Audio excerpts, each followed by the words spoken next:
You're speaking to Leo, yes? That means you're talking this way and they had to click the other way. Isn't that strange?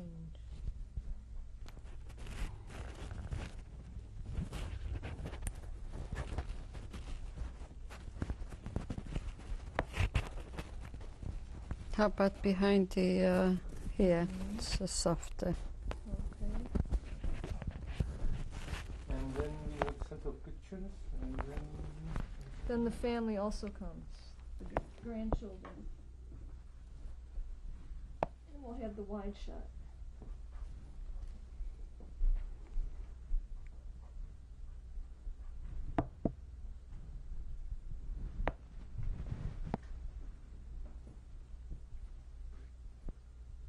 The date is September 19, 1995.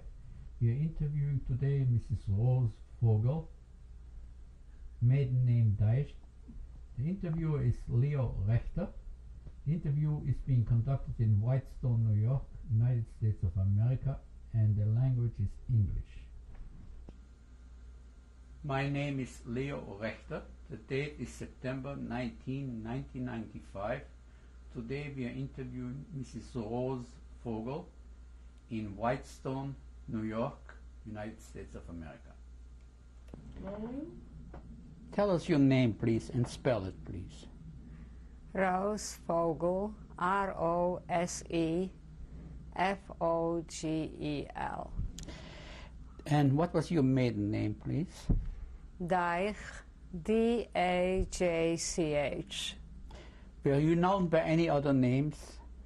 Yes, my name was Rushka, R-O-S-Z-K-A. Okay. Did you have any nicknames? Yes, I had, my Hebrew name is Ruchel, Okay. so I was also called Ruchla. Okay. When were you born, please? I was born February 11, 1927. And at this point in time, what is your age, please? Pardon me? What is your age at this point in time? I am 68 years old. Okay. And you were born where? I was born in Lodz, Poland. Can you spell it, please? L-O-D-Z, Lodz, Poland, P-O-L-N-D. Did you have many brothers and sisters? I had one brother and two sisters. Okay. What did your father do in Lodz? My father had a painting contracting business. How was the family situation? What would you say? Was it comfortable or well-to-do? I would say we were comfortable, average, middle class. Did you live in your own home or in an apartment? We lived in an apartment. I see. Can you describe the apartment, please? Yes, it was rather small. There was 2 rooms, and in the 2 rooms there were 6 of us living. My father worked, of course, outside, so it was just for... It was not an elegant apartment, but under the circumstances in those days, it was considered nice. My father was a good provider. Shall I talk about my father? My father was a good provider and had many interests. He was very active in many organizations and tried to help people. He was active in philanthropic organizations. He was also a member of a small businessman organization, which he was secretary. And he had his own special talent.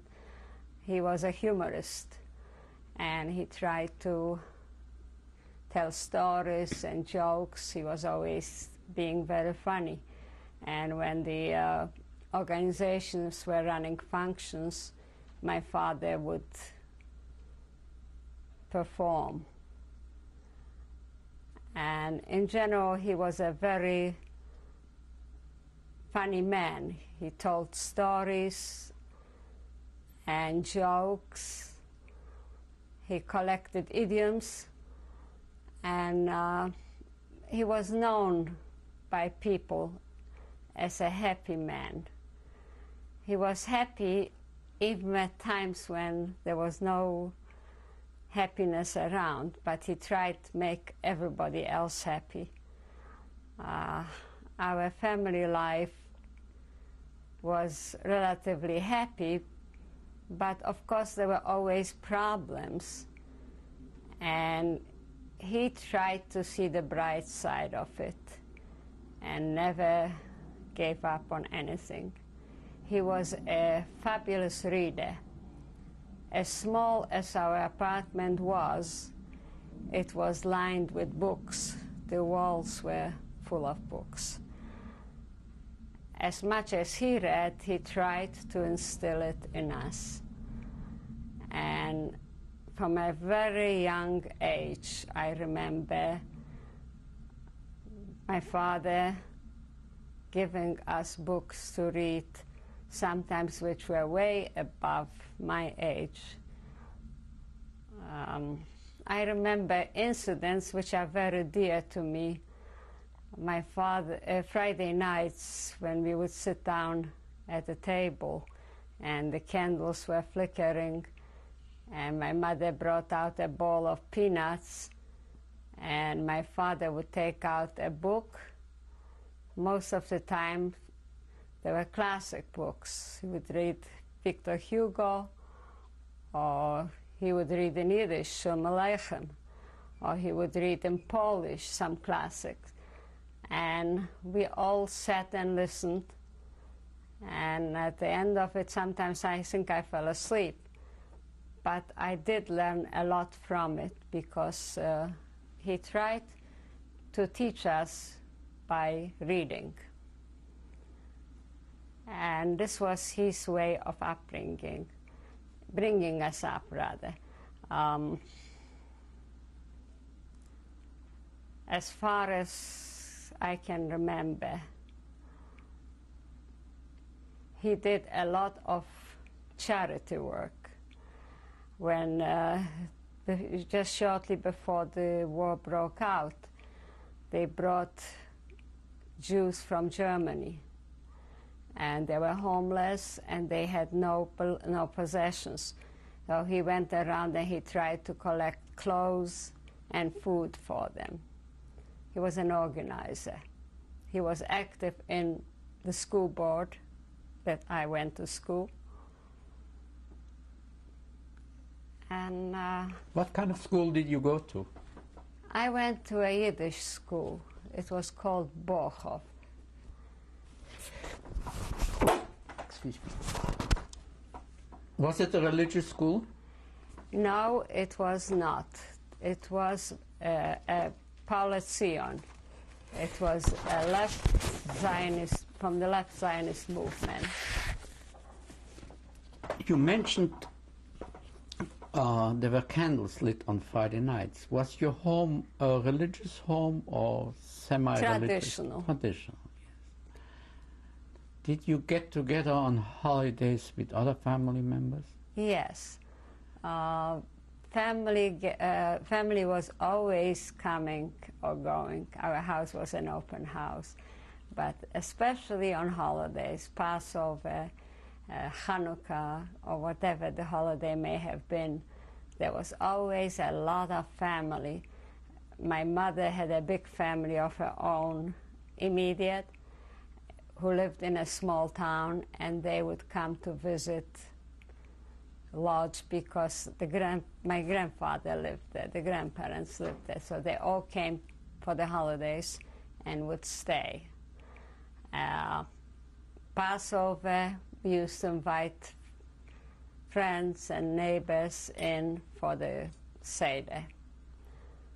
Yes, we did conduct a Seder, and it was traditional. My parents did not belong to a synagogue. Did you have a lot of family in Lodz and in the near surrounding?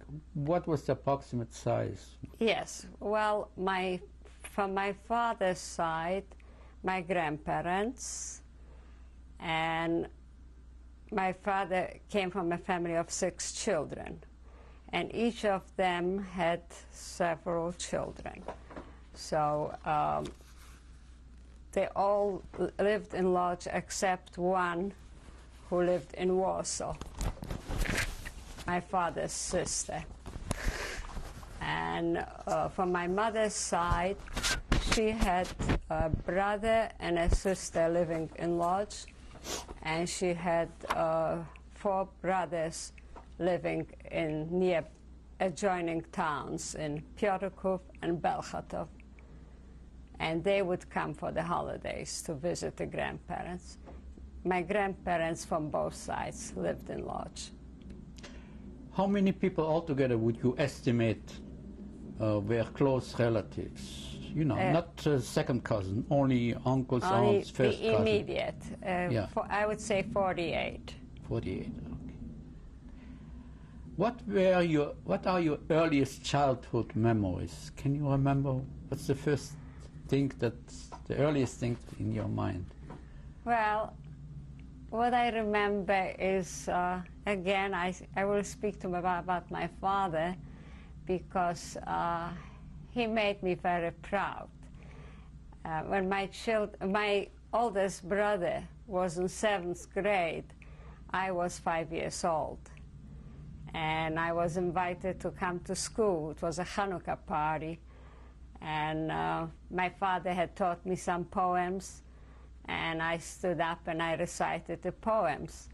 And after that, the principal came to my father. He was a friend of my father's, and he asked my father to send me to school, even so I was too young. So at the age of 5, I started public school. And that was because my father was on the school board. He was very active, and they felt that I was ready. So I started school, and it was a very happy time for me. I loved school. Our school was very special because there was no discipline. Children were free to ask questions, and the teachers, most of them were volunteers. They were not even paid, but they tried very hard to come to our level and make us learn that way. It was a very happy atmosphere in our school. We had festivals. The school was politically oriented. It was as I said, from Zion, which is the Zionist workers organization. And as such, we were taught all about the early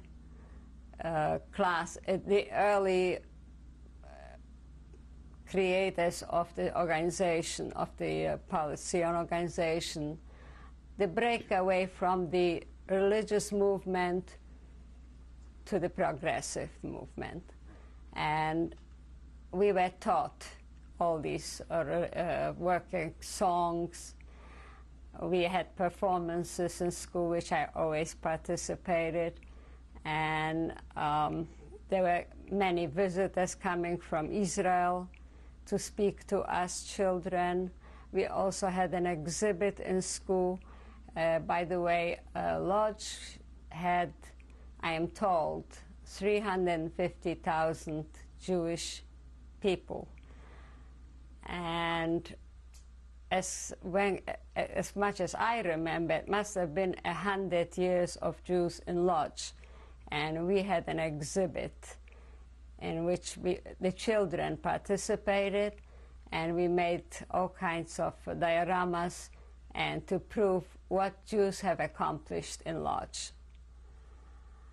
The city itself was a very vibrant city. There were a lot of theaters. There were troops coming from all over Poland and from abroad, from the United States, to perform in Lodz. There were movie houses. There were synagogues, of course. There was a family called Poznański. They came to Lodz in the early 1900. And they were the ones, they were in industrial, they built factories, knitting mills, and they established a synagogue. They built the first synagogue in Lodz. They also built a hospital. They acquired a cemetery. It was all named after them.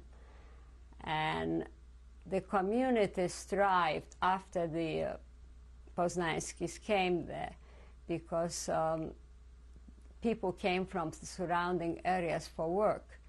This was industrial, big factories. There were knitting mills. And there was employment in Lodz was to be had, where in other small towns there was unemployment. And therefore, a lot of organizations were created. We had every organization that existed from far right to the far left. There were communists, there were socialists, there were Zionists from every splinter. And as a result, there were several Jewish schools. You see, in Lodz, the Jewish children would go to separate schools anyway, because Polish children went to Polish schools, Jewish children were public schools, but the Jewish children went separately. But the organizations created Jewish private schools, which was one of them that I went to. They had a lot of youth groups. Young people were all active or belonged to the youth groups. I was too young to join, but my sisters and my brother belonged to the Bund, which is a workers' organization. My father also was a member of the Bund. Then there were those religious organizations, religious schools, a lot of religious schools that were not even affiliated with temples. There were Hebrew schools, there were Hebrew gymnasiums, there were Polish gymnasiums. Unfortunately, Polish gymnasiums restricted Jewish children to enter. They would not admit Jewish children. But the Jewish gymnasiums, whoever had the means, because they were private, and also the capability, they had to pass the exams to enter. They were going to Jewish gymnasiums. The city physically was not an attractive city because there were a lot of factories. However, as Tuvim said, he's a poet, he was born in Lodz. He said this was his favorite town because of the smoke of the chimneys. He loved the smoke of the chimneys. Did you have any non-Jewish friends or acquaintances? Yes, I had some non-Jewish friends. It's ironic because we lived in a building of 150 people. And there were only about 4 non-Jewish tenants. And 2 of them were the janitors. And I befriended one of the janitor's daughter, who was my age. Did you encounter any incidents of anti-Semitism before the war? Well, personally, perhaps I was too young, but when we used to cross a certain area, you see, the city, I think we created our own ghetto. We lived in Jewish sections. The Christians lived in Christian sections. So I lived at the border. Now the next block was already Christian.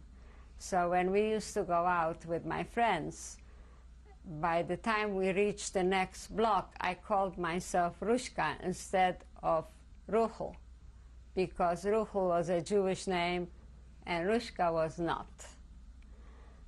The same with the others. Everybody assumed another name because we were afraid that if they were recognized as Jews, they may bother us, they may throw stones.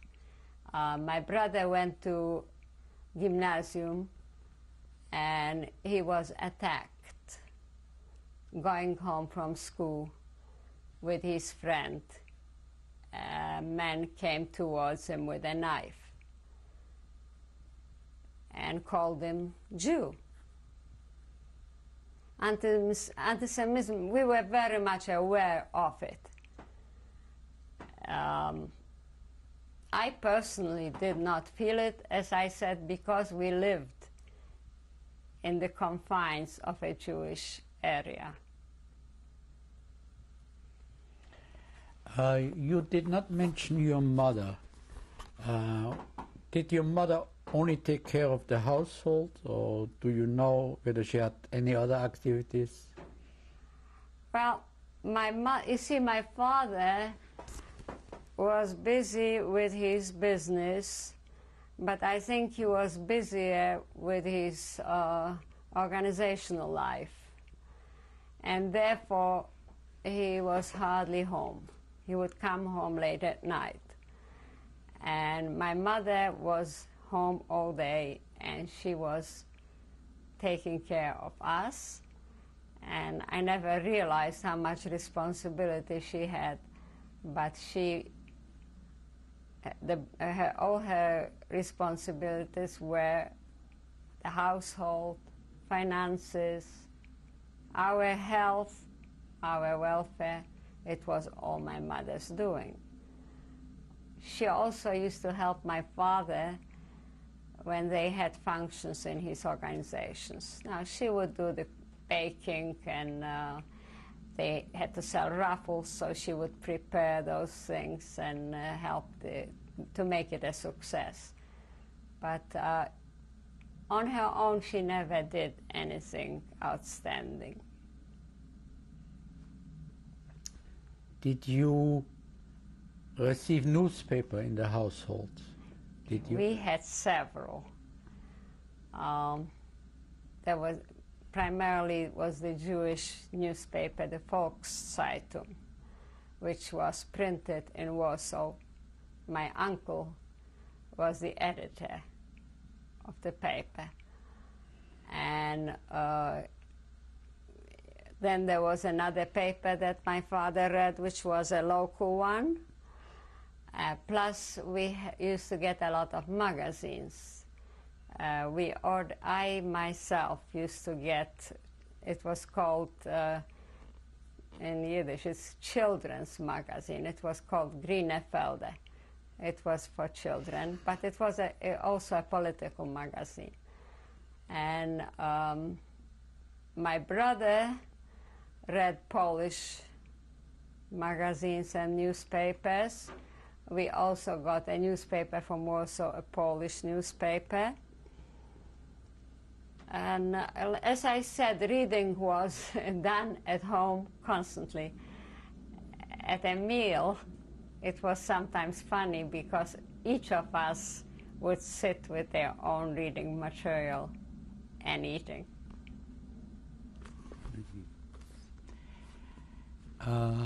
When did you become aware of anti-Semitism in Germany and the rise of Nazis to power in Germany? It must have been around 1938 or 39 that I heard rumors. I was too young to understand anything about it. I knew nothing of politics. I didn't understand it. But the rumors were going around that there's a Hitler and that he is aggressive, and scare tactics were used. The papers were full of caricatures and articles about it. And there was a fear going around that there may be a war. And that was shortly before. That's as much as I can remember. Do you remember whether your parents ever discussed leaving Europe? No, they never did. There was no reason. We were quite content in the, as I said, we were happy the way we were. We did not have any relatives abroad.